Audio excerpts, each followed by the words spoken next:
Go on. Yep.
Yo, what's up, everybody? Hi, everyone, welcome. This is the Apostate Prophet. I hope everybody is having a fantastic little day. How is everybody doing? I hope everybody is doing very, very well. David, how are you doing? Pretty ticked off, man. Pretty ticked off. Why are you ticked off, David? Because I'm looking for emails, important emails, and for some reason, yesterday, my email service, when I search for something, it goes to like 10 years ago instead of the most recent. For no reason. For zero reason whatsoever. That's pretty cool. Just started yesterday. That's pretty cool. That sounds like a very nice thing. All right, man. But aside from that, everything is quite well, isn't it? No, this sucks. Nice. I see nothing that looks like a setting that would change it. I definitely didn't change any settings, which means their entire system is screwed up. You know what's funny? Well, for a while, I have been wondering why I'm not receiving any new donations from people for the channel, but I haven't really bothered to check ever. Now that I'm checking, I realize that the donation website, apostateprofit.com/donate, doesn't even work. I'm not sure how long that's been the case. It's pretty funny, though. Matter of fact, this dude the other day was like, you know what, David? I'm going to give the Apostate Prophet $1 million for his powerful anti-Dawah.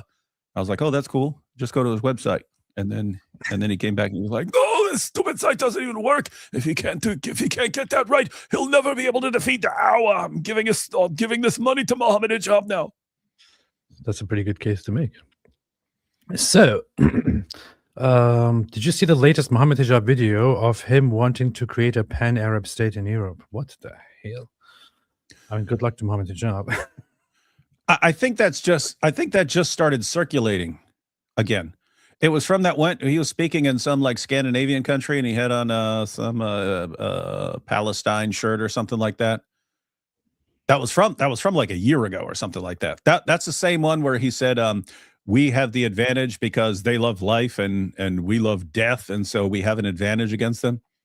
The people, I saw clips from that talk suddenly start circulating again. And I think it was just because when it started trending, Muhammad Hijab started trending on everyone's stuff again because Douglas Murray posted that he was now bankrupt and so on. I think that brought back the hijab clips for people. So very, very powerful. With that said, where the hell's my phone, man? Did you take my phone? Yeah, I did. So, yeah, I haven't seen that, but I haven't. I did see that some things are going viral about Muhammad Hijab again. I guess because of the fact that his losing of the defamation case against Douglas Murray and his subsequent bankruptcy have gone viral. So people started once again resurfacing and sharing dumb stuff that he says and does, which is always very good because Muhammad Hijab is a very, very good representation of Muslims all around the world. So, Young Koos the Great says, your shekels will increase because I'll be working 6 12-hour shifts soon. Oh, this is very nice. Thank you. Johanna, good to see you here. Obviously, an Israeli lie because Sharia is about prayer, not slavery, you see. God bless you guys. Thanks for talking about this, not seeing many news covering it. I know this is also kind of crazy. As I found out about this, I wondered what the news say about it, and it's just there is just silence. There is complete silence. There are no major Western news organizations covering this. There is, I- it is a country in the year 2026 officially putting slaves and free people back into their criminal code system, and it is being ignored. It is actually being ignored by much of the Western media and Western commentators and all that. And this is not something that should be ignored because I want to give some context for how messed up the situation actually is. Play a video that many of us may be familiar with from a certain Muslim scholar by the name of Asim al-Hakim, who is a very, very respected Arab, I think Saudi Arabian Muslim scholar, who is all for the bringing back and the reviving of Islam as it actually was in history, as it traditionally was. This guy here said very openly and very clearly that the Muslims should and will, in the near future, once again become strong and dominate and start fighting and subjugating the disbelievers and also enslaving them. And of course, it's not something that I'm just saying. It's something that he. Hang on. But there are two things. There are two things you're missing. One, this is the guy with the certainty. If he's got the certainty, that's all he needs. Two, he gave you two good options, man. He gave you two good options. This guy literally gives AP two perfectly good options. And it's only the third one where, he has to execute you. So I have to say, if you have three options and two of them are good options and you reject the good options, that's your fault. That's your fault that you're, for the third option. Come on. Why are you talking about the video when the video hasn't even played yet? Man? I'm just saying, man, you need to quit acting like this guy didn't give you two good options and that you quit acting like he doesn't have the certainty. That's true. So to further understand what precisely we are talking about, let us have a quick look. When Muslims go and conquer the adjacent country, what do? We kill them all? No. See, he won't kill them all. Islam is peaceful. merciful. Islam is peaceful. Islam is beautiful. Mm-hmm. Islam is powerful. Good point. The Prophet says, the first thing you do is call them to Islam. If they refuse, then tell them Allah obliged upon you to pay taxation. In return, when enemy comes and attack your country, you don't fight. We Muslims protect you. Mm-hmm. Right, this is kind of cut down. This is kind of shortened and cut. He also clarifies the jizya, because it is jizya extraction. So they forcibly extract jizya from people. They give us all your jizya. We want all your jizya. That's what he says, actually. So what he calls taxation there is not really taxation. It is protection money. For those who do not know, it is protection money. So protection money, just as the mafia and as criminal organizations do it. Criminal organizations do it. You subjugate the disbelievers, and once you have subjugated them, you forcibly take money from them in return for their lives. Let's hear it here directly.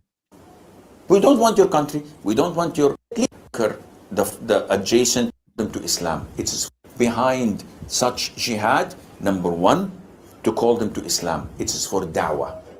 The jihad is only for da'wah. That is why when Muslims go and conquer the adjacent country, what do? We kill them all? No. The Prophet says, the first thing you do is call them to Islam. Mm-hmm. If they accept it, leave them. Khalas, they're Muslims. We go. We don't want your country. We don't want your land. We don't want your wealth.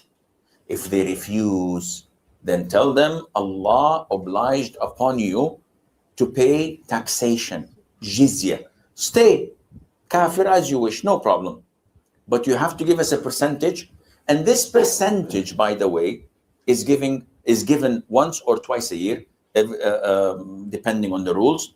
And it's less or equivalent to zakat, your own zakat. And by the way, jizya is not taken Or more. from women. You didn't know this, did you? So I'm really? teaching you new things, mashallah. Sheikh Scholar is a very big scholar. Very, very funny. So jizya is actually taken collectively from protection money is taken collectively from the disbelieving populations that are subjugated by Islam, under Islam, and you will already understand it from how he explains it here and what he says here. But it is not taxation. It is not just a regular tax. It is protection money.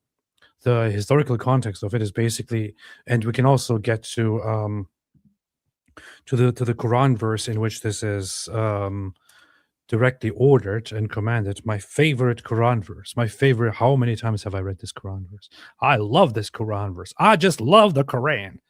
It's chapter 9, verse 29. Fight against those who do not believe in Allah or in the last day, and who do not consider unlawful what Allah and His Messenger have made unlawful, and who do not adopt the religion of truth from those who were given the scripture, meaning the Christians and the Jews. Fight until they give the jizya willingly while they are humbled.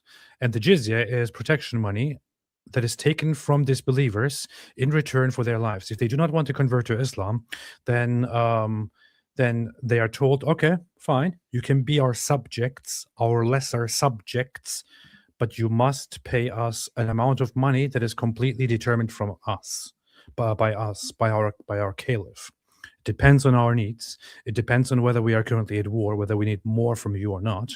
And that amount is paid so that you can continue existing as lesser people with significantly fewer rights under brutal Muslim rule. If you refuse to pay the jizya, then you are fair game.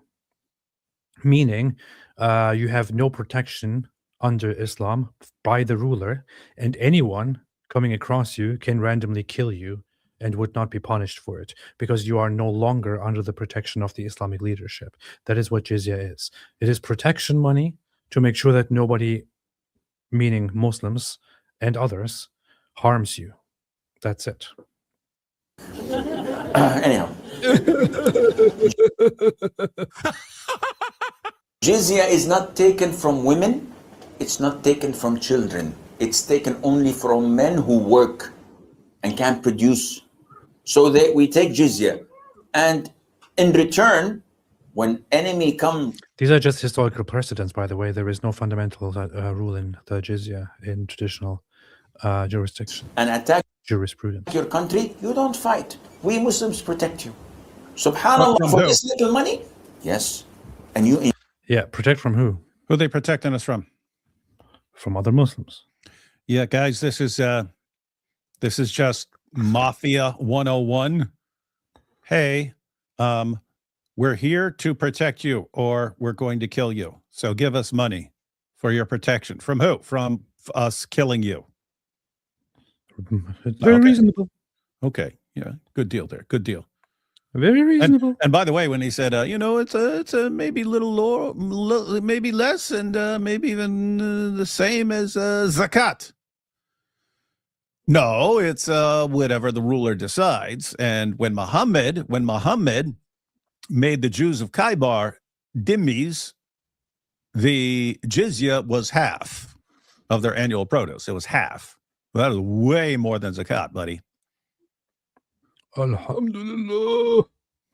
Alhamdulillah. Enjoy sitting in your homes and in your country and live your life normally. But the ruling is for Sharia. So you do not open nightclubs, you do not fornicate in the streets, you do not, no, Sharia rules, but you live your life, you marry, you...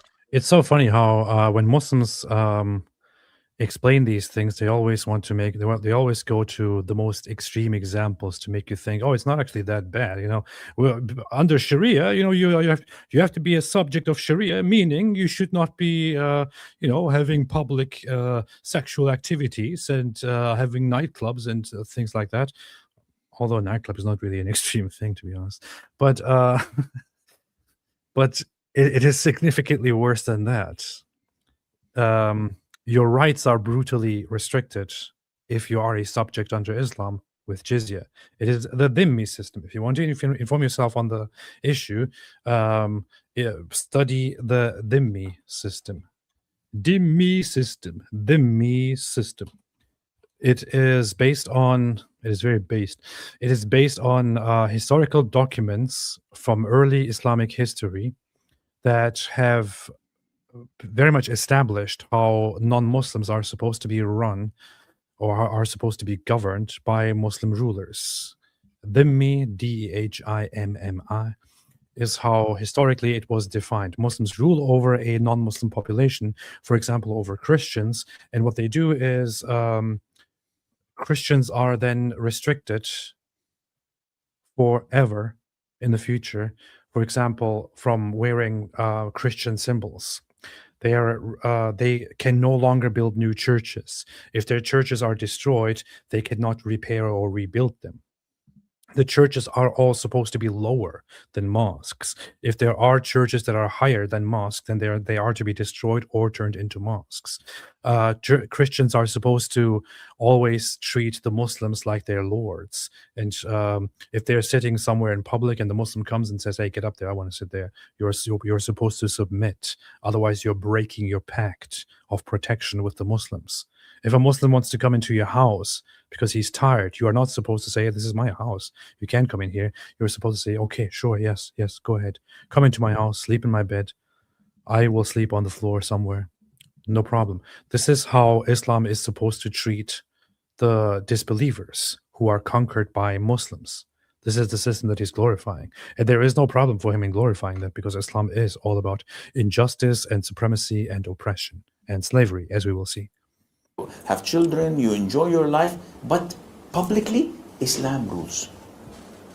If they refuse, then we have to fight. And if we fight you, then we capture you, you become our slaves, and we take your land, and you take because you refuse. I give you two good options. I give you two good options. I told you he gave you two good options. You didn't even take one, then you complain. I give you two good options. Option number one, convert to Islam. Option number two, become our subjects and do whatever we say and pay protection money or die. If you don't accept those, what do you want? We'll kill you. We will kill you and take all your possessions, your belongings, and your family, your women and children. We will make them slaves. What do you want? I give you two good options. Two good options. And if they refuse, then very casual. We have to fight. Gotta fight. And if we fight you, then we capture you, you become our slaves, and we take your land, and you take because you refuse. I give you two good options. That's on you. That's on you, AP. Of Islam. It's your fault. You made me do it. You made me do it. You made me do it. Why did you make me do this? Why did you make me do this? It's your fault. What's wrong with you? It's your fault that I killed you. It's your fault that I enslaved you. It's your fault that I... Whatever. But nowadays, forget this. Maybe in the coming 40, 50 years, when the Muslims become strong, as they're supposed to be, and they are focused and Islamically oriented. Now we're not Islamically oriented. We are money oriented. We want to live comfortably, have a good car, have a good house, have a good salary, and let everybody else die. I don't care. All right. I'll say that part one more time. What does he say? It's not happening right now. However, so when the Muslims become strong, this is the strength of Islam. But nowadays, this is the strength of Islam. Forget this. Maybe in the coming 40, 50 years, when the Muslims become strong, maybe in the next 40, 50 years, inshallah, then we will do this. If the society focuses on Islam. Supposed to be, and they are focused and Islamically oriented. So if the society is focused and Islamically oriented, and Muslims become like this again, which might happen within the next 40, 50 years, he says, we Muslims would start doing this again, would start ruling and subjugating the world through domination, through slavery, and things like that. And he says to do that, we need to be Islamically oriented. And we now have an Islamically oriented terrorist group that has taken over Afghanistan, the Taliban. Afghanistan, the Taliban. And they are officially documented to legitimize and reintroduce slavery. This is the human rights organization from Afghanistan, Rawadari, which reports that the Taliban has introduced into their new legal system, into their new criminal code, slavery. Slavery. David, are you very surprised by this, or what? No, actually makes sense. So slavery in the Muslim world was legal until all the way up until the 20th century, when Western nations made Muslim nations abolish slavery. Didn't happen everywhere. But the main Muslim countries, they had to abolish slavery. So Saudi Arabia, for instance, the Saudi leaders showed up to the United States and they had an African slave with them. And John F. Kennedy heard, who's that? Oh, wait, you've got a slave? You guys still have slaves? And so Western nations made it clear, hey, if you want to get along with us, if you want to trade with us, if you want to have agreements with us, treaties with us, and so on, you guys have to abolish slavery. And they all wanted to deal with the West more than they wanted slavery. But what that left open was, what happens when a country just says, you know what, we're basically on our own. You guys aren't working with us. We can do what we want. That's Afghanistan. They understand they're kind of on their own, right? They're in other words, they're not obsessed with having good working relations with the rest of the world. So they can just say, okay, now we can go back to Sharia. So it makes perfect sense for them. Now, the concern here is, because keep in mind, I mean, Afghanistan's going to implode. It's a matter of time. Everything sucks there. Things not going well in Afghanistan. So this isn't going to help them. The concern is that other Muslim nations will start realizing, you know what? Maybe we don't have to keep Western nations happy anymore. Maybe we don't have to undermine our own system to please them. So when they smell weakness from the rest of the world, when they smell weakness from the Western world, they all might start doing this. Powerful. So I have actually found the actual the criminal code as it was written down. But Rawadari, which is the humanitarian organization, has also obtained it and directly reported about it. And their reports are very, very alarming. So this was published, Taliban Court's Criminal Code Legitimizes Slavery and Repression. And I want to read a little bit through what the Taliban has introduced in this new criminal code, which was only implemented and put into practice this month. However, before we jump into that, let's get into a few super chats here, inshallah. Super chats. Asteron Night Star says, if David had a kid named Gargut, the kid would be named Gargut Wood. Don't be giving me any ideas, man. That's a very dumb thing to say, but I agree. Thank you, Asteron. David, you have to have a child named Gargut. Raphael Mugger, do you guys like chicken sandwiches? Also, where is God without special pleading? I like chicken sandwiches, yes. Yep, me too. I like chicken sandwiches. And also, where is God without special pleading? I don't even understand the question. Yeah, me neither. So, Dawa Troll says, AP, did you have a fantastic day? Yes, I have had a fantastic, fantastic little day. Ida Rogozin, Ida, what's up? Good to see you. Hello, missed you both. Hope you're doing well. We're doing very, very well. I hope you're doing well too. Daniel B sucks about your emails. I can resend an email on home protection from 3 days ago, unless you saw it already. If so, was it helpful? David, you have probably read it. Was it helpful? This for me? Email on home protection? Yes. I don't know. I'm not allowed to protect myself. I'm a convicted felon, everyone. So I have to sit here and wait till they brutally murder me in the name of Allah. But they're going to lose. They're going to lose that one. You can get those things. Are they allowed in your place? What? Those non-lethal guns. Oh, those ones that shoot balls and so on?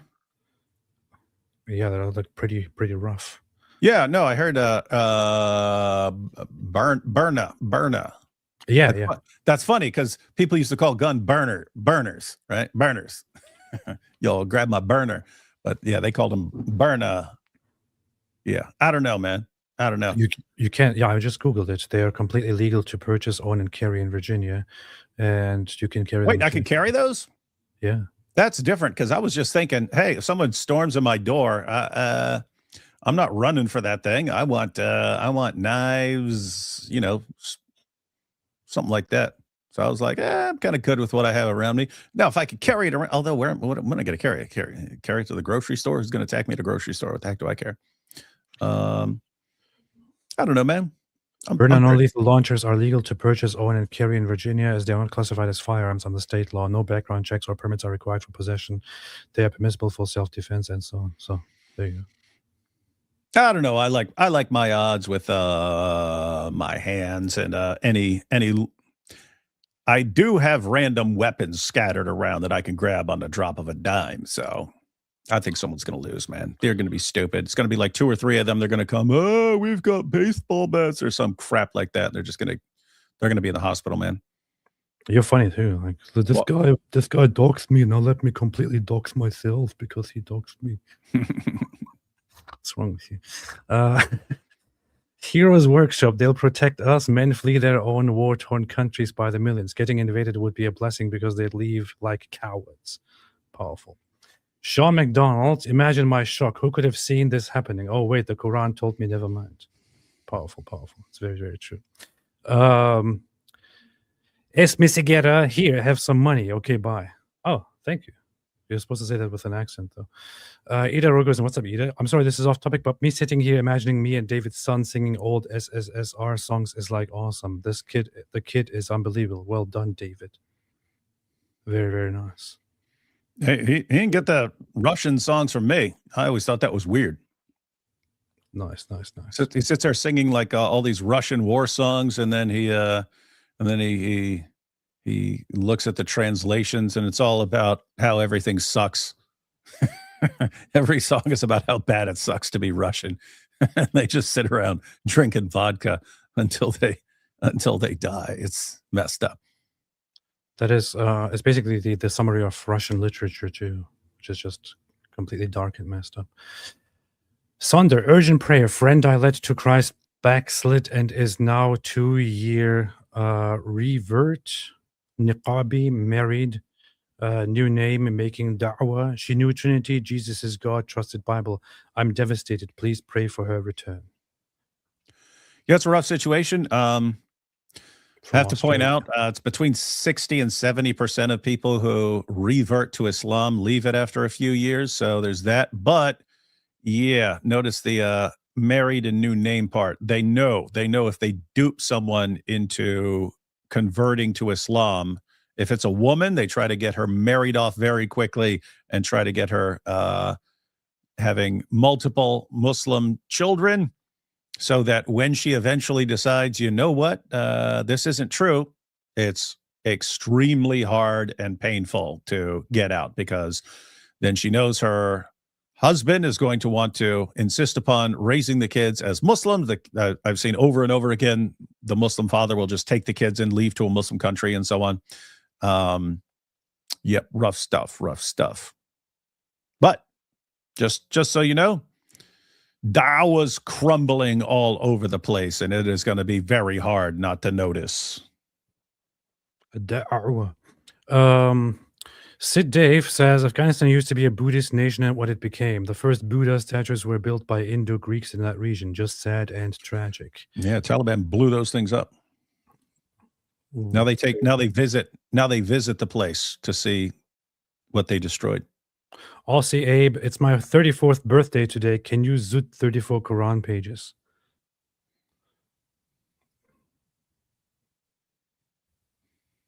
I can. All right.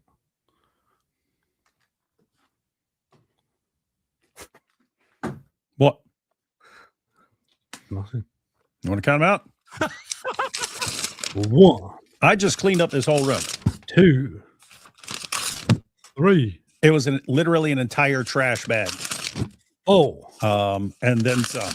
5, 6, 7, 8. Wouldn't ordinarily just do this by request, but 10. you caught us at the right 11. time of 2026. 13. And these guys are doxing everyone. 12. We've got the Quran Demolition Ranch. 14.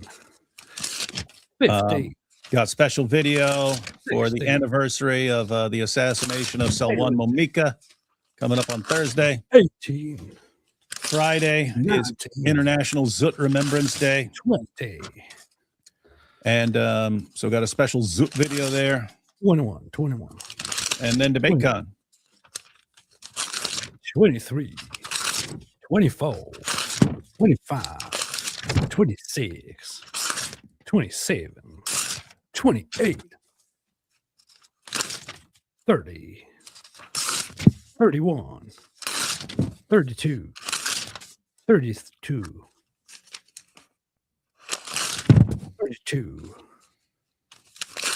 32. Quit lying, man. I'm trying to use up all my beautiful Quran pages, man. That's a good Quran, man. Yo, chat, that was 34 pages, wasn't it? And you made me move my drink because this is what I set my this is my coaster. This Quran is literally my coaster. Yo, chat, come on, man. Yo, chat, yo, what's up, chat? User Tally Mood, not taking the women. We just take the women. Powerful. Olive the Pug says, ask the Coptic Christians of Egypt about paying the jizya tax and how they live the day-to-day in fear of their lives. Difficult situation. Recycle Bin Al. The Americans called the Quran oppressive for less. They didn't need it. Recycle Bin Al. 2 good options. Converting to Islam is not one. Machine Santo. I'd like to buy some collections hadith to educate my people about the horrors of Islam. Do you think it's okay, or would you avoid giving them money at all costs? I don't trust Muslim science. Too easy to manipulate. Yeah, you're not exactly funding a bunch by buying some books. I have tons of Islamic books on the shelves behind me. With that said, you've got all the main collections of hadiths on sunnah.com, so you don't have to pay a penny. It's all online. Sunnah.com. I got them all. I got all the main ones. Powerful. See, no, I'm still clean. No, it's still clean because I didn't want to dirty up my floor again with this garbage.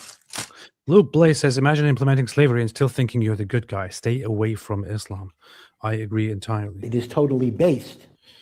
Eli, very, very good to see you here. Eli Shamoon made a super chat of $200. Yo, Eli. Says, love you both. Thank you, Eli, as always, and very, very happy to see you here. I'll be seeing Eli next week. God bless you all. If you're seeing him next week, then I'm probably seeing him too, right? Wrong. Is that what we're talking about? Oh, okay, fine. User Talmud, Islam, what's not to love? Hey, this weekend is DebateCon, isn't it? Just in a few days. Yep. Hey, everybody, this weekend is DebateCon. In fact, let me just put this out there. DebateCon is in a few days. David and I and Inspiring Philosophy will be there, and also among those people that you love very much.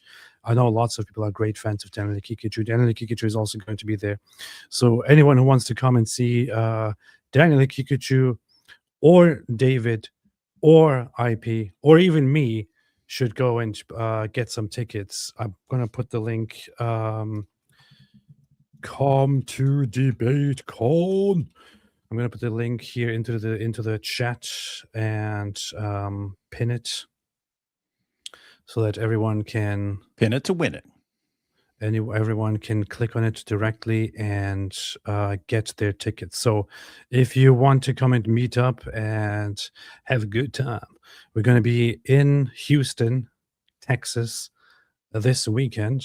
All of us, we will be there. We will be debating. We will be having fun. We will be partying. Apparently, I don't know. Get your tickets and join us there. Let's see each other there. Jay Pendragon, I thought the Civil War decided that slavery was bad for all places for all time. Well, you are wrong about that, Jay Pendragon, because it was just for Americans. And Afghanistan is not America. Afghanistan is better than America. Afghanistan is more advanced than America. Afghanistan is more civilized, more precious, more powerful, more strong, more solid, more beautiful, more advanced, more progressive than America, which is why it needs to bring back the great, wonderful value of slavery. God's Prodigal says, if they legalize slavery, do you think other Muslim countries will follow their lead? That is the question. I think it is unlikely at this stage, but there is always the danger. You know, if one country or one terrorist organization in one country legitimizes slavery and the world doesn't say anything about it, this will be an encouragement to others to follow suit. Daniel B. David Wood, I wasn't referring to a firearm. Armored One has a defense film. I suggest looking into it. You can apply it to Windows. But why would you watch a film, though? Not going to learn anything from a film, even if you put the film on your Windows. Yeah, why did I put a film on my Windows? Yeah, you can just put it into a record player or something like that, and or a DVD player, or a Blu-ray player, or on your computer or on your phone. Skyrard Music. I was wondering, is AP or Dawood going to branch out to new social medias? And if so, would you consider hiring an intern for ministry? If so, I would love to offer my services. I mean, I wouldn't necessarily call it an intern, but if anyone wants to volunteer or something, I'm happily all for it. The funny thing is that a lot of people have offered it to me over the many years, and I always drop the ball because you suck at stuff. Yeah, because I want them to just do things completely on their own, but then also don't like something that they do and say, hey, hang on a second, and then never get back, and then it all drops. So yeah, we have trust issues, ladies and gentlemen, trust issues. We don't trust people we don't know very well. But yes, I will be branching out to other platforms. We're learning all the tech stuff right now. Like right now, I have a Rodecaster hooked up instead of just my microphone plugged into my computer, because now I can have multiple microphones. And here very shortly, it'll be multiple camera angles. And that's because there'll be Giant DOC sitting here as well. And anyway, after we learn all this tech stuff, after we learn the new tech stuff, yes, then we're going to we're going to invade TikTok first. That's going to be number one. I told my son to learn TikTok. He's going to learn TikTok. And so TikTok. Then he'll tell me what he needs to record of me, and then he can do that stuff. And you can start every video with TikTok, time to rock. TikTok, time to rock. Or I'll say, time to rock, TikTok. Don't do that. It's going to be very bad. No, the kids, all the young people will be like, wow, this is so powerful and based. Silent said, I can call in. I don't know who Colin is. On the clock, get a young whippersnapper. TikTok needs Jesus. Dave, look at 50 Detonic Gladiator also is illegal. Did no one here just hear me say that I'm totally fine with just little hand weapons here and there? Yeah. Astronaut, is there a good way for me to obtain Qurans to partake in the Quran destruction without giving money to Quran manufacturers? You can look around. There are some organizations that simply hand out Qurans for free en masse and do stuff like that. Somewhere you can order Qurans in bulks for very low prices, or you could just print out your own Qurans, honestly. Yeah, you can also even on Amazon, if you look up a Quran and you look up the used options, then those are used books. Those are in like a used bookstore or something like that you're buying. You're not funding any of this with that. It's been a great week of how stupid Candace Owens is. Man, it's just Oh, she what was is. the new thing? What was the new thing that she was? Oh, yeah. She said, this never used to happen in Connecticut, but it's 30 degrees and there's still ice outside. She is an infinite fountain of retardation, and it's just so funny to watch. I mean, I'm not sure if there's a conspiracy theory attached to that one, but Yes, it was. It's obviously magic Jew ice. um, Look, she got community noted. Back online after internet blackout. I grew up in Connecticut and have truly never seen an ice like this ever.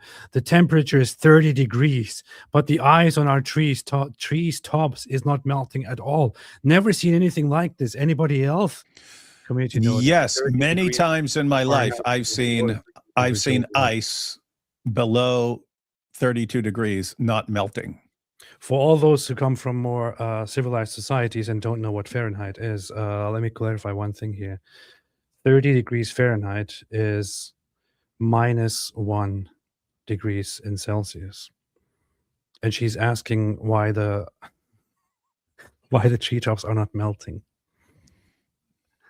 below freezing temperature.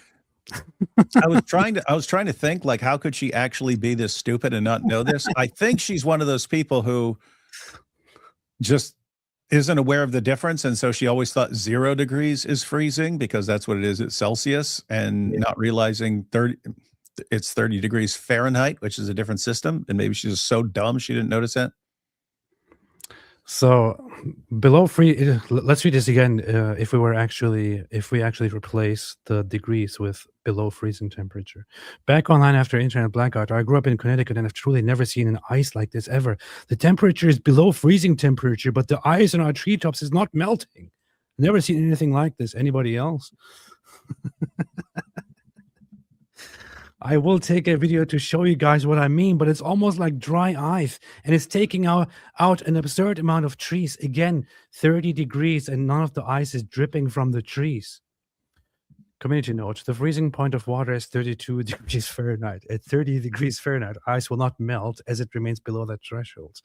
In sub-freezing temps, sunlight can cause sublimation, turning ice directly into gas, but this requires low humidity and enough radiant heat. Ice can also reflect sunlight. I think what she's probably thinking of, she talked about in Connecticut and so on, and it would snow on the road, but they would ice the roads. And that significantly lowers the point at which the ice will melt. And so I think she's saying, oh, I've seen it 30 degrees before where the ice was melting on the road. Yeah, that's because they put salt all over it. Nope. It means that science is fake and gay. That's what. Oh, I forgot. She does say that. It's fake and gay, guys. Okay. So, okay, guys, all right. Jews traveled from the future with their ice machine, and they brought a bunch of ice from the future where it doesn't melt at 30 degrees. Yeah. And they did this just to shoot you.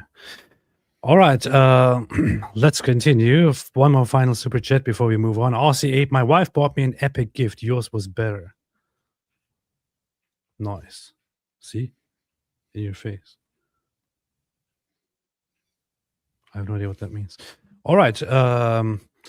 Thank you. Thank you, Aussie. So, let's look at this here. Rawadari, the human rights organization. The human rights organization Rawadari recently issued a statement on the implications of the criminal code of Taliban courts and warned that this code is deeply concerning and in clear violation of international human rights standards and the fundamental principles of fair trial. The statement notes that, among other things, the Taliban have legitimized slavery by repeatedly using the term slave in several sections. The organization also highlighted that the Taliban have classified Afghan Muslims into Sunni and Jamaat and innovators, a discriminatory categorization that not only creates inequality, but also paves the way for widespread repression. So Sunni and Jamaat is those who are upon the proper tradition of Muhammad and Islam. The Sunni Muslims who abide by their proper theology, whereas the innovators are all others, including Shia and others. To be fair, to be very, very honest, I don't care really very much about internal Muslim discrimination. So this part is like I do not concern myself with this at all. Maybe I should, but honestly, I do not. Pretty rough. Muhammad said all innovators go to hell. I could not give a single thought. See, AP doesn't care that all these people are going to hell, according to this. Rawadari stated that the criminal code of Taliban courts, after being signed by Mullah Hibatullah, the supreme leader of the group, has been sent to provincial judicial institutions for implementation. The code is organized into 3 chapters, 10 sections, and 119 articles. In a statement, Rawadari expressed serious concern about the Taliban courts code, stating that it is in direct contradiction with international human rights standards and so on. According to the organization, the code formally and legally envisions discrimination against religious minorities and the suppression of fundamental freedoms, including violations of human dignity, freedom of expression and thought, and arbitrary detention and punishment. Very, very big surprise. Who would have thought that an Islamist terrorist organization would actually do such a thing? I don't know. This is shocking to me. According to Rawadari, the Taliban's code does not comply with any basic standards of fair trial. Okay, this is quite verbose. Risk of increased discrimination and suppression of religious freedoms. The organization stated that Article 2, Clause 8 of the Taliban Court's Criminal Code describes followers of the Hanafi school as Muslims.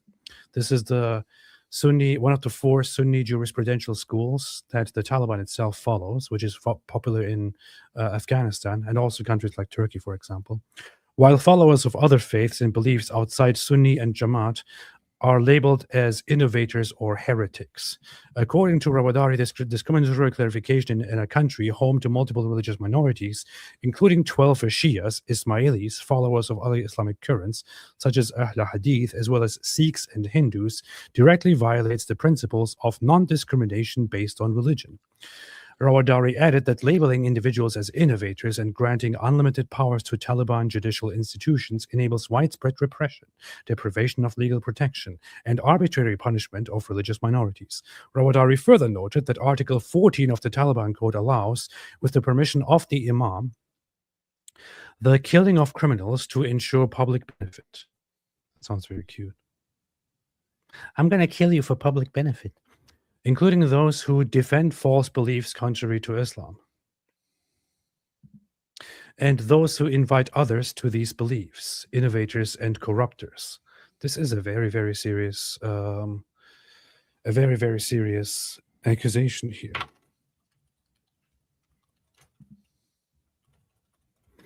However, it is entirely Islamic. It is entirely Islamic. The organization also stated that Article 17, Clause 2, broadly criminalizes mockery and derision of Islamic rulings. Hang on a second. I'm trying to fact check what the text actually says here in this thing. All right. The organization also stated in Article 17, Clause 2, broadly criminalizes mockery and derision of Islamic rulings, prescribing a 2-year prison sentence for offenders. Well, that's generous. According to Rawadari, this article provides no criteria for determining what constitutes mockery or derision and grants Taliban judges broad and arbitrary discretion to punish individuals simply for expressing differing or critical opinions. So I just did like an auto machine translation of the Article 14. Let me see what it says. If the Imam deems it necessary for the public interest, the maslahat amma, which is an Islamic term for the public interest, which is what it literally means, he may order the killing of a criminal even if a fixed punishment is not prescribed for that act. This includes those who defend false beliefs contrary to Islam, and those who call others to such beliefs, and those who spread corruption. Wow.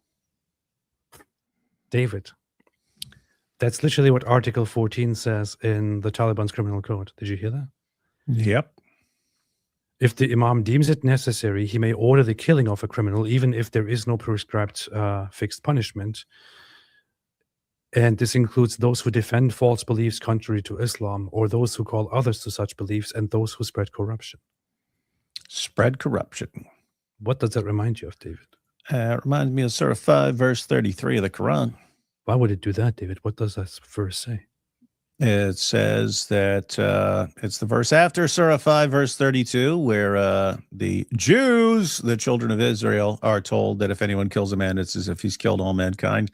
And the very next verse is about Muslims, and it says that Muslims can kill, crucify, dismember, or imprison anyone for the vague crime of causing corruption in the land or making mischief, depending on the translation. And notice that's very vague. Causing corruption. Well, who defines what the corruption is? The ruler. And so any ruler who gets in power, he automatically defines, or any group that gets in power, they automatically define disagreeing with them about anything as causing corruption in the land. And then they just start passing out death sentences and so on. In Iran, if you're caught, preaching the gospel and stuff like that, they'll charge you with causing corruption in the land. Very, very powerful. So here's the verse in question. It's chapter 5, verse 33 in the Quran. Indeed, the penalty for those who wage war against Allah and His Messenger. Yeah, how do you wage war against Allah? Check your commentaries, people. Check your commentaries. If you're opposing Allah, and what He wants in the world, if you're opposing Sharia, if you're doing any of that, Ibn Kathir said it's just not believing in Allah, not believing in Islam. You're waging war against Allah. And Jews and Christians, by the way, Jews and Christians. You've got Surah 9, verse 29, which we quote quite frequently. Surah 9, verse 29 commands Muslims to violently subjugate us when they're able. The next verse says that Jews call Ezra the son of God and Christians call Jesus the son of God, and so on.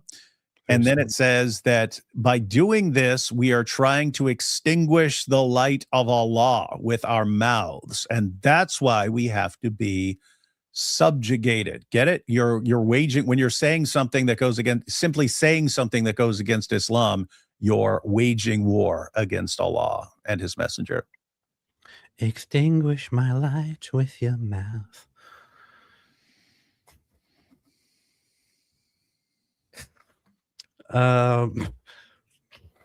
Sorry. So what I did was literally to give the article, to give the entire criminal code to ChatGPT and have it translate to me directly from the document, since there is no complete translation of the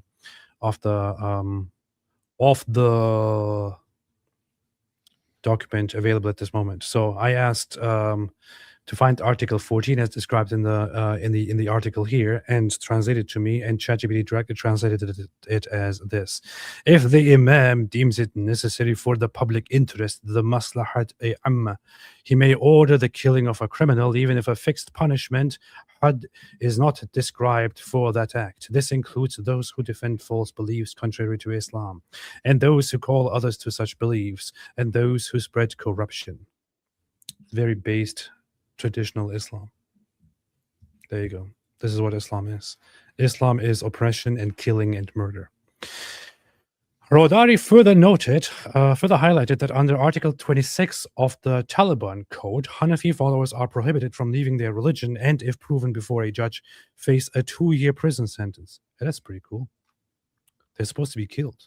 Why a 2-year prison sentence? David, are they softening Islam here? What is yeah, happening? They're very nice. See, the Taliban's going full moderate, full libtard. The organization emphasized that this ruling, which constitutes a clear violation of freedom of religion and belief, particularly endangers Salafis. Poor Salafis, man. What the heck? Why's everyone got a problem with the Salafis, man? I'm sorry, but who in the hell cares about the well-being of Salafis? It's poor Salafis, man. Exposing them to all they want to arbitrary do is execute us all, man. And then no one cares about them. A serious concern given the Taliban treatment of these groups over the past 4 years. To be honest, I don't give a fig. Increase in arbitrary detention and punishment. Robadari stated that Article 2, Clause 11 of the Taliban Code redefines rebels as corrupt actors whose harm is public and cannot be corrected without killing. Based.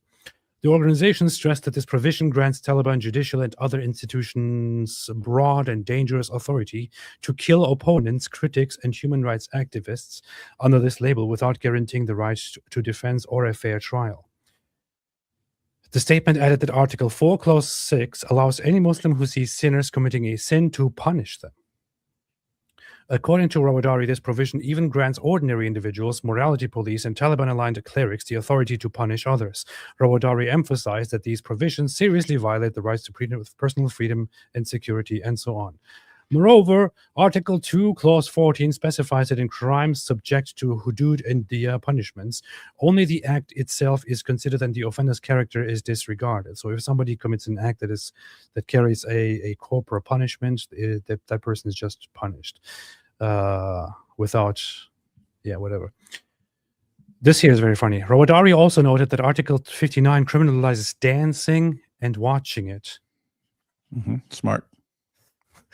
So Article 59 criminalizes dancing and watching dancing. If you like watching dances, you better be careful, because you are a criminal in Afghanistan.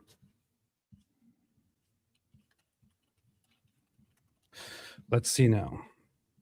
I will ask my dear Sheikh ChatGPT to translate that article for me as well. Dancing and watching dancing are prohibited acts and are crimes, and the perpetrator shall be punished with ta'zir, which means he would be disciplined by, I think this is flogging.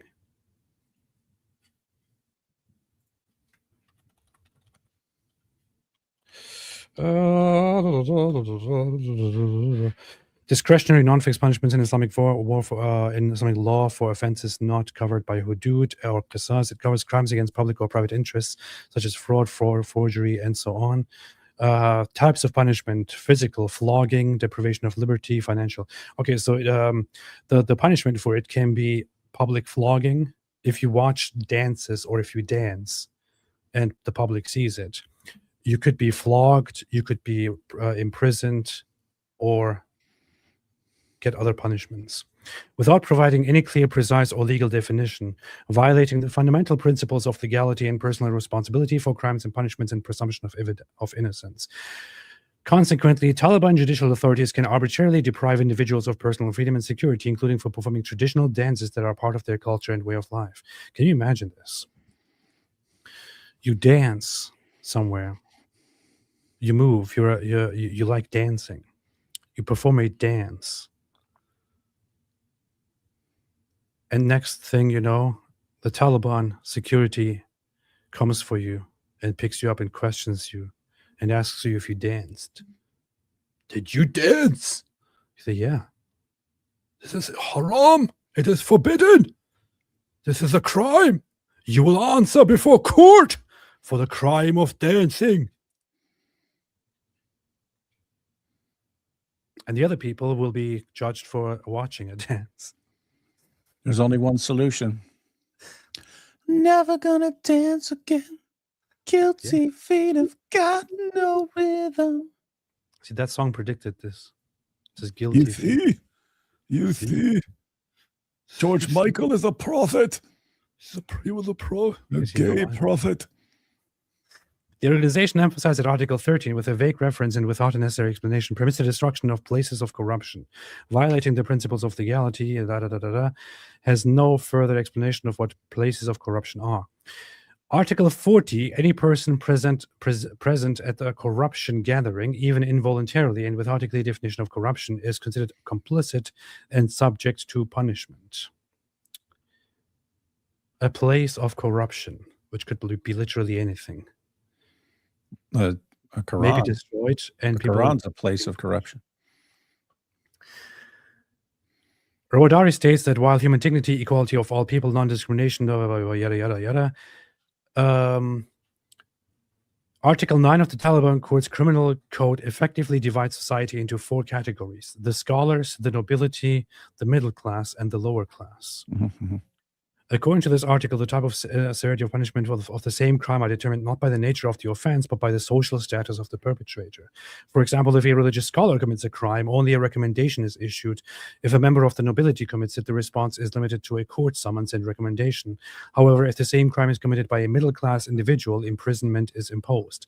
And for members of the lower class, corporal punishment is applied in addition to imprisonment. This provision is not only legitimizes the discriminatory concept of social classification, but also directly violates the principles of equality before the law. This is really going hardcore into the past, centuries into the past.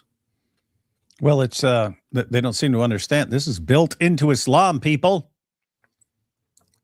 Who was the most important Muslim? Muhammad, who got to violate all kinds of rules with no consequences. Muhammad, the more important you are, the more rules you get to break. That's what we see from the dawah guys. That's how they know, hey, we're really important. We're giving dawah, and therefore we can be smashing hoes and running trains on girls and stuff like that. Powerful, powerful, powerful. This here is what of course outraged people, but which the Western media is sleeping on. Article 15. I have the original text and the translation here. Explicitly recognizes slaves as a legal class. Slavery is legally presumed to exist. The statement noted that the Taliban code legitimizes slavery by repeatedly using the term slave in several sections. For instance, Article 15 states, for any crime for which a hud punishment is not specified, a corporal punishment, it shall be subject to ta'zir, which is the other form of punishment, whether the perpetrator is free or a slave. So the issue here is that while it does not completely systematize and explain what slavery is, it directly recognizes the natural existence of slavery in the society. So the criminal code is written today.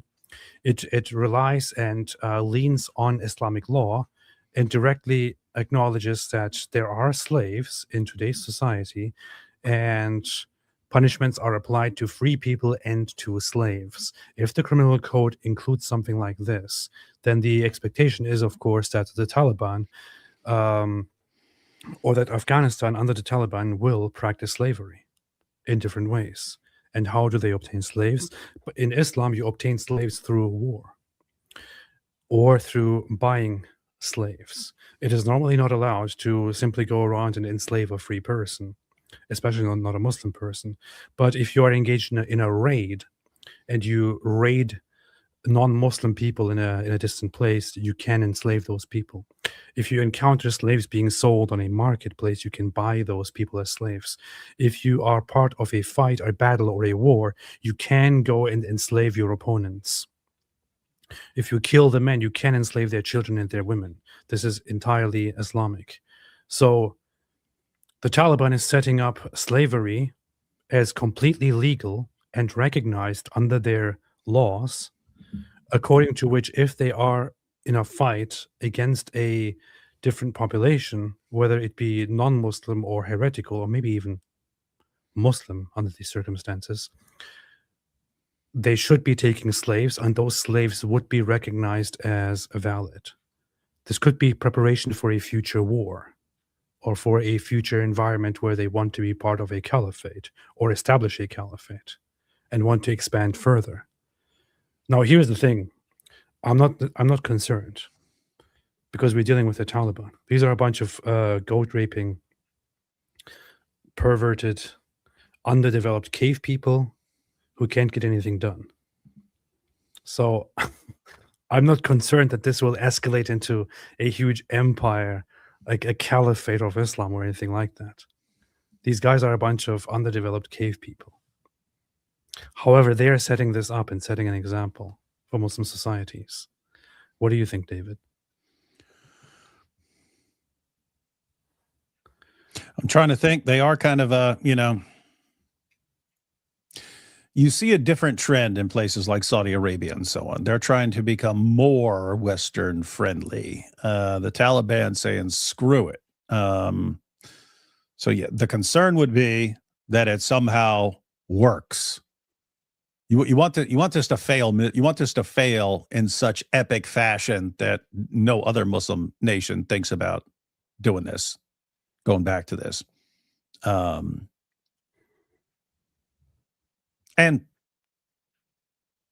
on the bright side, I'm pretty sure it's going to fail. It's Afghanistan. They tend not to do anything right. The only thing they're good at is when someone comes into their country because things suck so bad for them that they're quite comfortable going and just living in caves for years and waiting people out until they can, and people get sick of it and then going out and kicking the people out. They did that to a couple of the most powerful nations the world has ever seen. So they're good at one thing, but they suck at just being on their own. And so probably going to fail. Making a functioning nation is one thing they're really, really bad at. So when I said cave people, I was actually making that point. I know. They're good at that. Additionally, Clause 5 of Article 4 specifies that the execution of hood punishments is the responsibility of the imam, while the execution of tazir punishments can be carried out by the husband or guardian. So a husband or a guardian Can in beat the charge crap out of you. of a minor or a woman can just punish and discipline the women. This is, of course, no big surprise. Islam directly commands and allows the beating and disciplining of women, which is, of course, a big sign that that it is a very, very pro-women, a very feminist religion. And we see that right here in the notorious Quran verse, chapter 4, verse 34. Men are in charge of women by what Allah has given one over the other and what they spend from their wealth. So righteous women are devoutly obedient, guarding in absence what Allah would have them guard. But those from whom you fear arrogance, so those wives, those women from whom you fear arrogance, first advise them, then forsake them in bed, and finally strike them. It says lightly here in brackets, but that's not what it says in the Quran at all. Lightly is not mentioned here. But if they obey you, seek no means against them. Indeed, Allah is ever exalted and grand, grander than those stupid little women. It's pretty grand. Yeah. Allah is a wife beater. Robodari emphasized that describing individuals as free and slave and explicitly using the term slave in the code constitutes recognition of a legal status that is absolutely prohibited and in clear conflict. Okay, thank you for this clarification. Very helpful. Increase in corporal punishment. Rawadari stated that Article 18 and other provisions of the Taliban Code foresee extensive use of whipping without clear limitations. I mean, if you're going to whip people, at least have some limitations, right? Suppression of freedom of expression and criminalization of opposition and criticism of the Taliban. Article 19 states that anyone who engages in a permissible act prohibited by the Taliban supreme leader or criticizes or objects to permissible matters is considered a criminal and subject to punishment. The main concern is the broadness of this provision, which gives Taliban authorities unlimited discretion and the potential for abuse. Surprise, surprise, surprise. Experience over the past years shows that according to the Taliban, prohibiting women's education was considered a permissible matter. And under this code, punishing criticism of such measures has now been legally formalized. So the Taliban has banned women from going to school. And people aren't allowed to criticize it. And if somebody criticizes this, then they have thereby criticized a permissible matter and are now subject to punishment, including physical punishment, by the governing Taliban terrorist organization. We make the laws, and you shall not criticize, or else. If you tell me I'm wrong about something, I'll beat the crap out of you. So apparently the only things that you are allowed to criticize is if the government did something that is Islamically impermissible. They're just flat out not allowed to do it.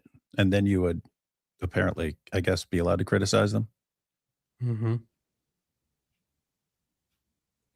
This is a very funny video. Shows you the messed up nature of the Taliban. So this is a women's organization from Afghanistan. Taliban celebrate closure of girls' school by dancing in their empty classroom. In Afghanistan, girls are banned from attending school beyond 6th grade. Over 2.2 million girls and women have been barred from secondary and higher education. Wait a minute, they're dancing. Isn't this illegal? David, why are they dancing? This should be illegal.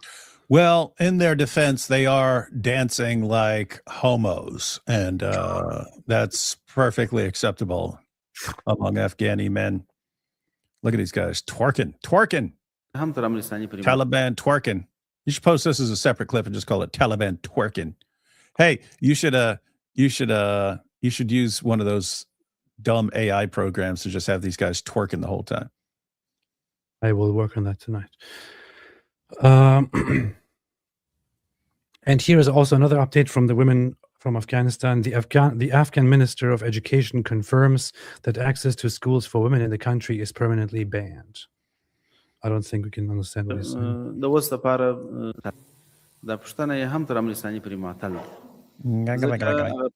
He says something about primat. I think he's talking about how. What he said was, we are so stupid that if women even get any education, then they will take over and be way smarter than us. Powerful. Powerful, powerful, powerful. That guy looks like AP. That was me, literally. Rawadari noted that according to Article 23, Clause 2 of this code, anyone who insults Taliban leaders is punishable by 20 lashes and 6 months in prison. This article, in addition to granting broad and unlimited authority to Taliban judges to suppress and dissenting and critical views, further violates the right to freedom of expression. I'm kind of sick of this article describing to me how this and this violates this and this. We know, man. We freaking know. Hang on, let me translate this one. Article 23, Clause 2.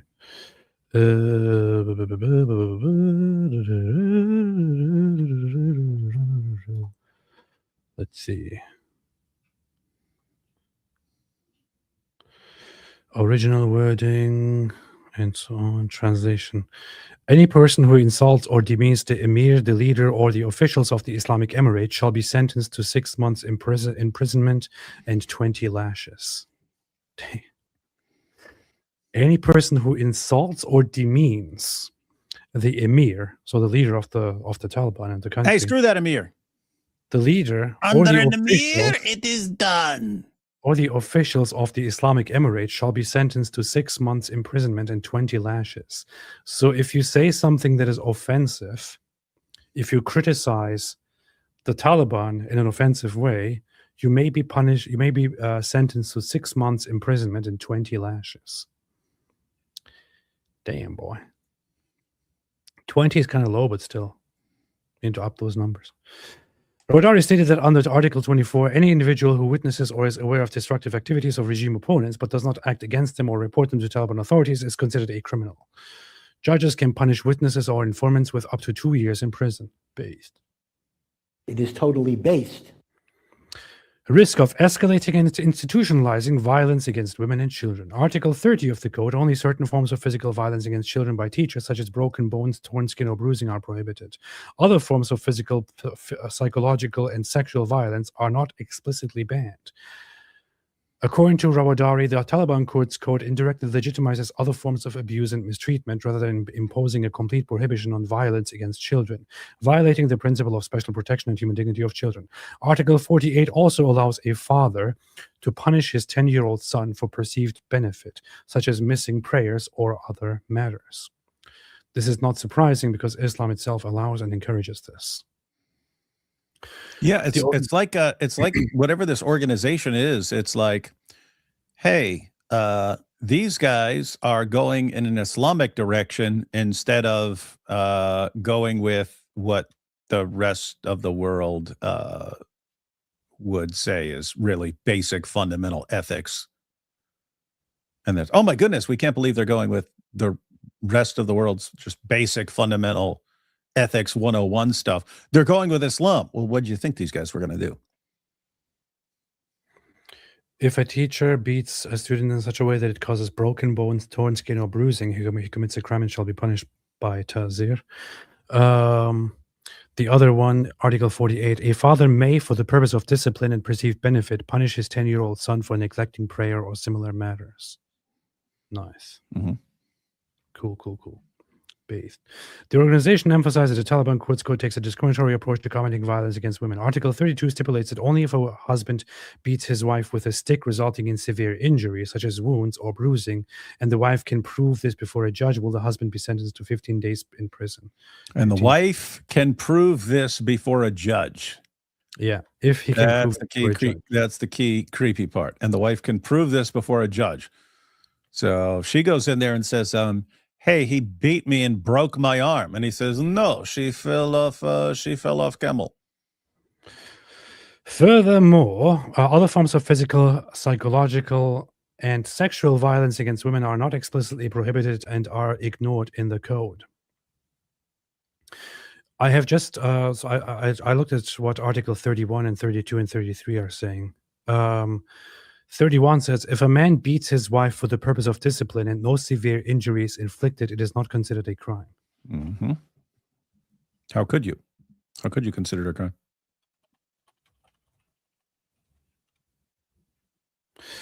crime?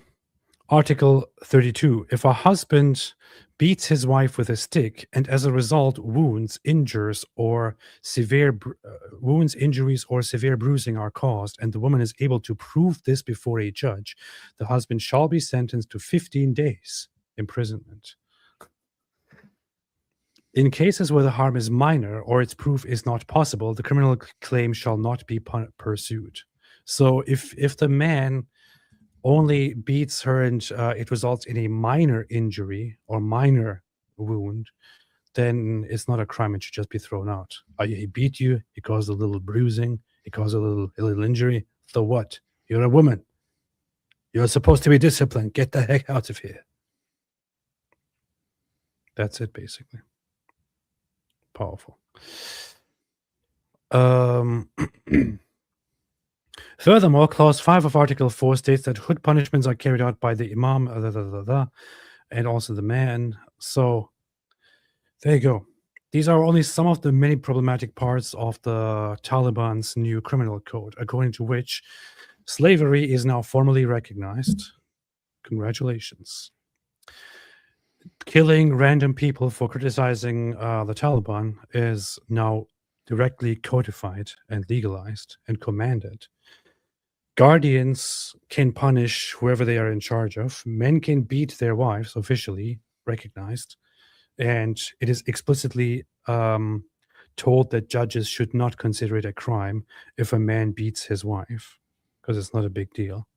Beating children is cool. Discriminating against different minorities is okay. If somebody spreads beliefs that are contrary to Islam, that person can be killed. If somebody witnesses someone doing something corrupt, they can directly punish them. This can be handled in court, whatever that means. And so on and so forth. I'm still kind of surprised that the apostasy penalty only carries a 2-year prison sentence. They're getting soft on us, man. They're moderate, man. So we finally have a moderate Muslim nation. Mish, what's up, Mish? How you doing?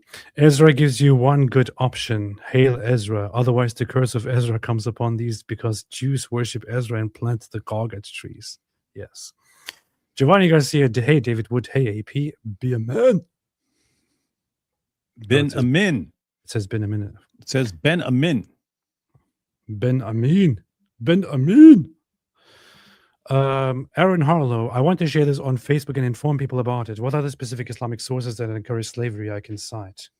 Because of questions like these, I've considered for the longest time creating an app or a site in which you can search such questions and get a direct answer with all the sources.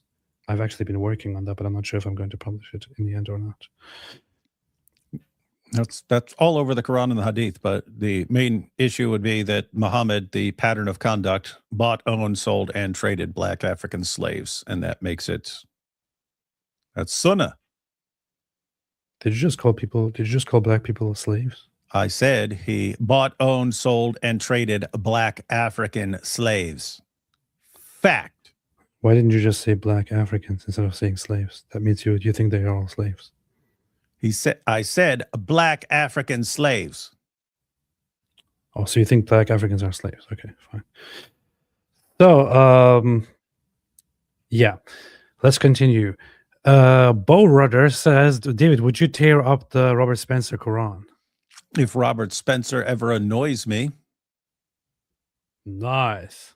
and if I had some sort of good reason to, but you basically be tearing up Robert's commentary, which is good. So, yeah, if it was the only Quran I had and it was just in a pinch and like someone's just like, oh, you will never rip up the Quran or we will destroy you, and that's the only Quran I had, then I'd have to do it.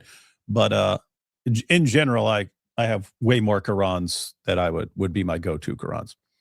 I prefer Arabic Qurans, like the one I was ripping up earlier, and then ones with English and Arabic parallel, so they still got the Arabic. I prefer those. In a pinch, if that's all you got, you can rip up a English only Quran, but English. Let's see. Kit Kat, AP's favorite #1 fan. Hey, Kit Kat, thank you. That's right, thank you. My favorite Quran part is the end times. Ridiculous.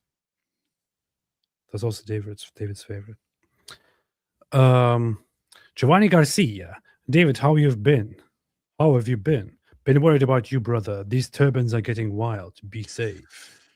yeah, that is something that's interesting. It's like they've been saying they're gonna brutally murder me for a long time now, long time. Endless piles of death threats for many years, but now they're like doxing. And when because if I were to just think about it without thinking about how that they're in panic mode, and that when they're in panic mode they tend to become more aggressive and more violent, I would be thinking, well, back in the day, 15 years ago, when there were only a few of us, it would be easy to target us, but to target the couple of people who are criticizing Islam. But now there's so many people. Like, what are you going to do, man? What are you going to do? There's tons of people criticizing Islam. How are you gonna go around and start killing me? But you combine that with they are in panic mode. They're freaking out and they don't know what to do, and they're just lashing out in every direction. And so, yeah, they might try to come after the Dizzle. Going to find out the hard way. They'd rather slap a lion in the mouth. Powerful. So I've been kind of working mildly a little bit on this thing here, and I wonder what people think, and I wonder if people. I don't like I it. wonder if enough people think that this could be useful. If enough people think that that I should be publishing something like this, but I have been working on on creating an app called Apostate or something like that. And you would download the app How are you? Where are you going to download the app from? on your phone. Yeah, Where- yeah. You on Google have Play to. Store. You have to. Where? On Google Play Store or on the Apple Store. Okay, I don't know. and the apps have to get approval from those places. Yes, And do you think this would get approval? I could try.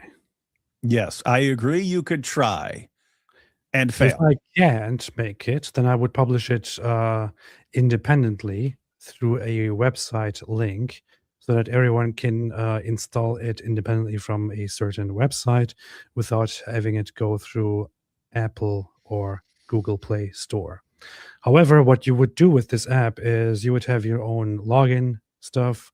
You could go on here and ask anything about Islam, and it would give you uniform responses, and also create every single response as a page that others can visit and also look at. For example, you ask, what does Islam say about slavery? Or did Muhammad marry a child? And it gives you the complete answer, the short summary, all the sources from the Quran or the Hadiths, and then an extensive explanation of it all, so that you can easily, in order to, if you want to use it during if while you're discussing Islam with somebody, or you're just curious about something, you could look it up here, get a proper response, and save it, and have all your sources always accessible to you whenever you need it. I was thinking of doing something like that, but I'm wondering if it's worth it. because there would be like a monthly upkeep cost and all that. So, and I'm not sure how much that would be. So, figuring that out at the moment. Probably just a few $100, honestly. Jonathan Tessier says David Wood. What is this? That's the zoot. Oh, okay, I get it. You gotta know the song. You gotta figure it out.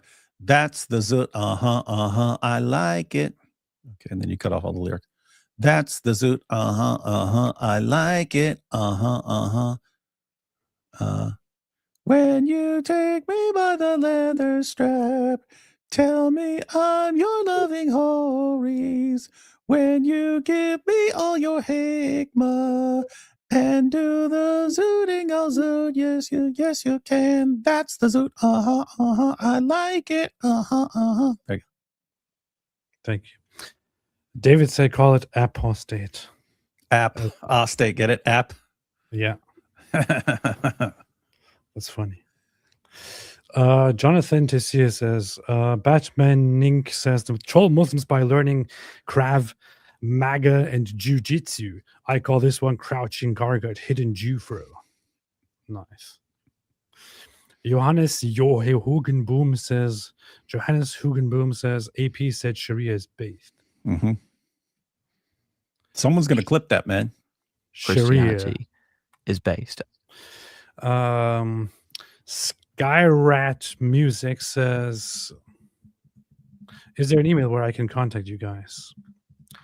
Yes, ap@apostleprofit.com. David, what's your email address?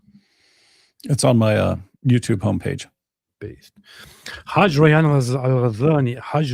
al-Ghazlani says that is apostate music's next song, Extinguish My Light with Your Mouth. Believe it or not, I actually made a note of that already. So,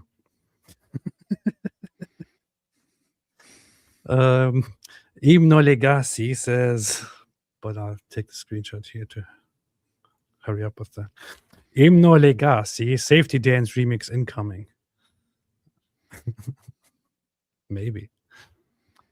The Little Russia, we can dance if we want to. We can leave your friends behind. We can dance if we want to. We can leave your friends behind because your friends don't dance. And if they don't dance, well, they're no friends of mine. He didn't even change any. He didn't even have to change any lyrics. Nice. Sheikh Uthman Marriage Counseling says being a wingerling is punishable by death in Afghanistan. Well, that's why I will never go to Afghanistan. Jimmy Sausager, what's the most obvious false religion? I think it might be close tie between Satanism, Islam, and Mormonism. Well, Satanism is not really a religion, or mostly it is not. Islam and Mormonism. The funny thing is, I would say that you could just, as bad and despicable as it is, if you actually took Satanism seriously as a religion, which only a minority of so-called Satanists actually do,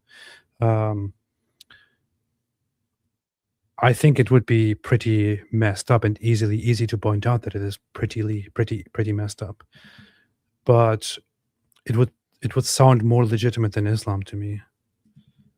I think Mormonism is most definitely, in comparison, the most obvious false religion. David, what do you think? Yeah. Mormonism? Good. Thank you. No, Islam. Islam first. So And Mormonism, and then Islam. All right. Astero Nightstar, do you gentlemen think Iran will implement slavery for the revolting folks if they fail to overthrow the Ayatollah? No, I think it's going to soon be over for the Ayatollah. I think that it has never gotten this bad. And I wanted to be a little bit restrained when saying this is the end. But it is close to the end. Mike Rochwinger, having to choose between Taliban versus ISIS Kabul or ISIS K Khorasan, I think, right? Is that geopolitical version of having to choose between Muslims versus winglings? What's wrong with you?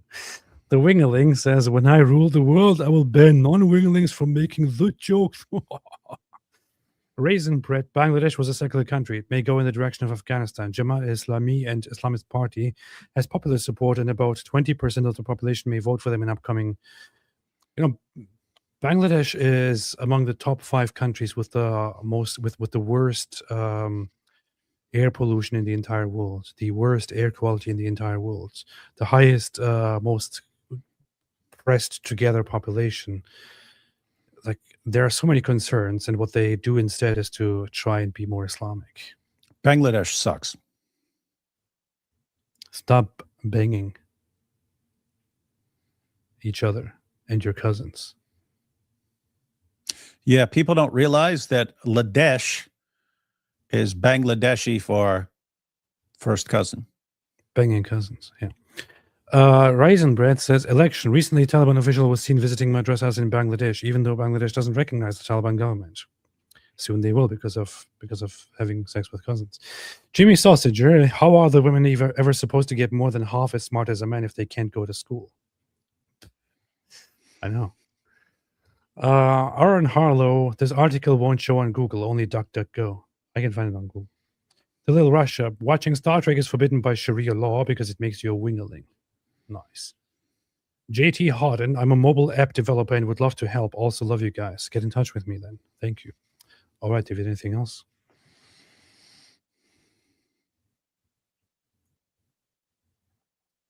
Are you about to close it out? Yeah. Hey guys, I want to urge everyone again. There is a debate in Houston, which is what the heck, man? What? I had something to say before you rudely interrupted me. You can still say it, but yes, go ahead. Hey, some of these guys who watch are really good at using AI to make some graphics. I've got a video right now that I'm working on. If anyone wants to message me and take a few minutes with your AI skills and make me a couple graphics for the video, I could have it up in the morning. Otherwise, I'm going to have to figure it out myself, and this is going to take a little while. There's a short video. It's only like probably 6 minutes long, but I need a couple of good graphics for it. So a couple of you with because they send me after every show when I'm like blurting out stuff, they send me cool graphics afterwards. But anyway, if anyone wants to email me, you know who you are. You can email me, and I'll tell you a couple graphics I need real quick. Urinating upon one another. That's what they do.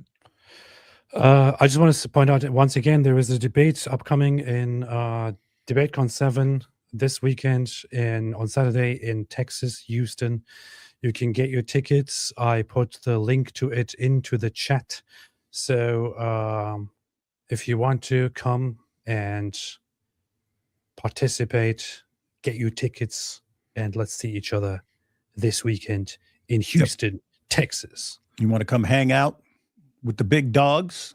Come hang out with AP and IP, D Wood, and more importantly, Daniel Hakikachu, Jake. Wait a minute, they're both there.